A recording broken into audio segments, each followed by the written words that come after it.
मोटोपन घटाउन कसैले दैनिक व्यायाम यति गर्नुहोस् भनेर भन्नुहुन्छ, कतिले कम कार्ब भएको खानेकुराहरू खानुहोस् भनेर सल्लाह दिनुहुन्छ।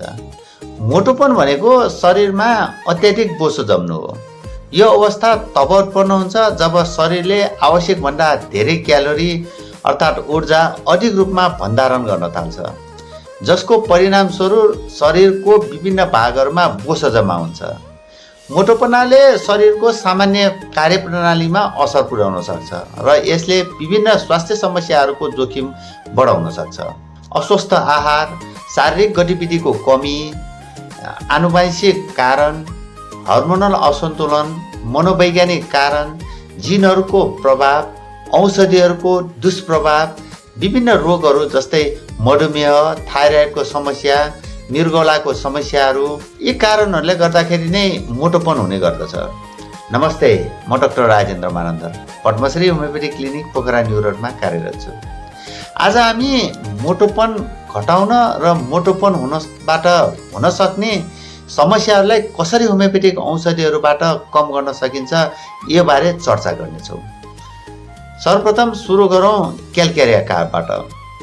क्याल्केरिया कार्बोनिका मोटोपनसँग सम्बन्धित समस्याहरूको लागि प्रयोग गरिन्छ, विशेष गरी जब मानिसको शरीरमा अत्याधिक बोसो सञ्चित हुन्छ र मेटाबलिजम सुस्त हुन्छ।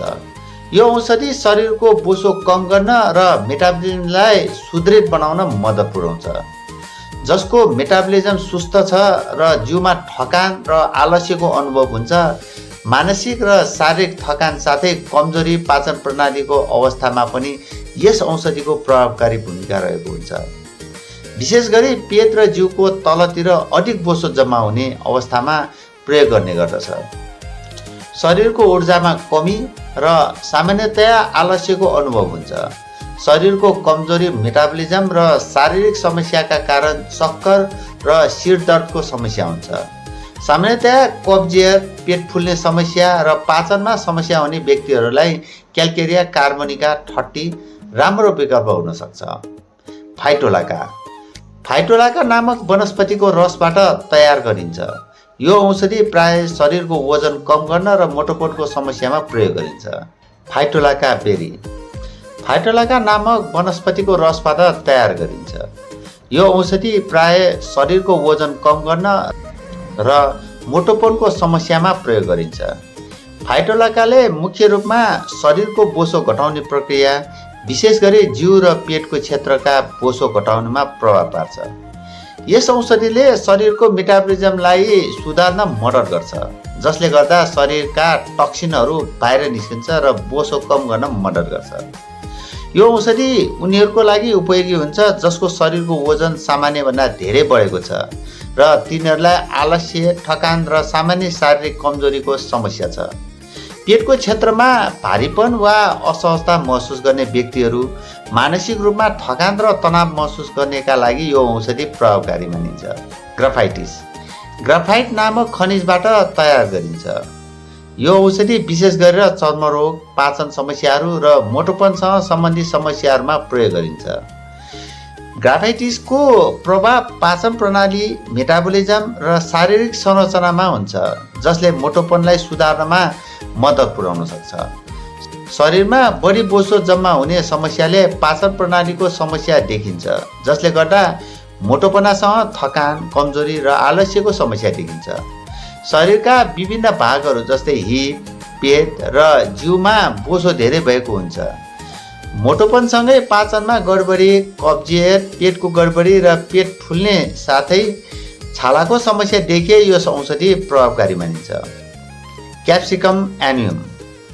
क्याप्सिकमलाई चिल्ली पेपरको नामले पनि चिनिन्छ, जसको प्रयोग विभिन्न स्वास्थ्य समस्याहरूमा गरिन्छ, जस्तै मेटाबलिजम सुधार्न, पाचन प्रणालीहरूलाई सक्रिय गर्न र मोटोपनासँग सम्बन्धित समस्याहरूको उपचार गर्न प्रयोग गरिन्छ। यसले शरीरका टक्सिनहरू र अत्याधिक बोसोलाई नष्ट गर्न मद्दत गर्दछ। यसले विशेष गरी पेट र जिउको क्षेत्रका बोसो कम गर्न मद्दत गर्छ। क्याप्सिकम एनियमले शरीरमा ऊर्जा बढाउन पनि मद्दत गर्छ, जसले मोटोपनासँग सम्बन्धित आलस्य र थकानको समस्या कम गर्न सक्छ। रक्त परिसञ्चारलाई सुधार गरेर स्वस्थ र चमकदार छाला बनाउन मद्दत गर्छ। फ्युकस भेसिकुलोसिस ब्ल्याडर विट नामक समुद्री अल्गीबाट बनाइन्छ। मोटोपन र नन टक्सिक वेटरमा प्रभावकारी हुन्छ। यो औषधिले विशेष रूपमा शरीरको मेटाबलिजमलाई सक्रिय गर्न र वजन घटाउन मद्दत गर्छ। शरीरका विभिन्न भागहरू विशेष गरेर पेट, जिउ र नितम्बमा जम्मा भएका बोसो घटाउन मद्दत गर्छ। कब्जियत, पेट फुल्ने समस्या र पाचन समस्यामा सुधार ल्याउन मद्दत गर्छ। थाइरोइडको कारणले गर्दाखेरि मोटोपन हुने हुन्छ। यी औषधिहरू बाहेक मोटोपन घटाउने अन्य उपायहरू जस्तै सन्तुलित आहार, नियमित व्यायाम, पानीको सेवन, उच्च प्रोटिन डाइट, सुत्न समय र राम्रो सुताइ, मानसिक सन्तुलन। अन्तमा यदि मोटोपन धेरै गम्भीर छ भने, दिनानुदिन तौल बढ्दैछ भने चिकित्सक वा डाइटिसियनसँग परामर्श गर्न महत्त्वपूर्ण हुन्छ। तपाईँले आफ्नो शारीरिक स्वास्थ्यको बारेमा बढी जानकारी लिन सक्नुहुन्छ। यदि तपाईँको तौल निकै बढी भएर स्वास्थ्यमा समस्या आइरहेको छ, आफ्नो दैनिकी जीवनमा समस्या आइरहेको छ भने सम्पर्क गर्न सक्नुहुन्छ। धन्यवाद।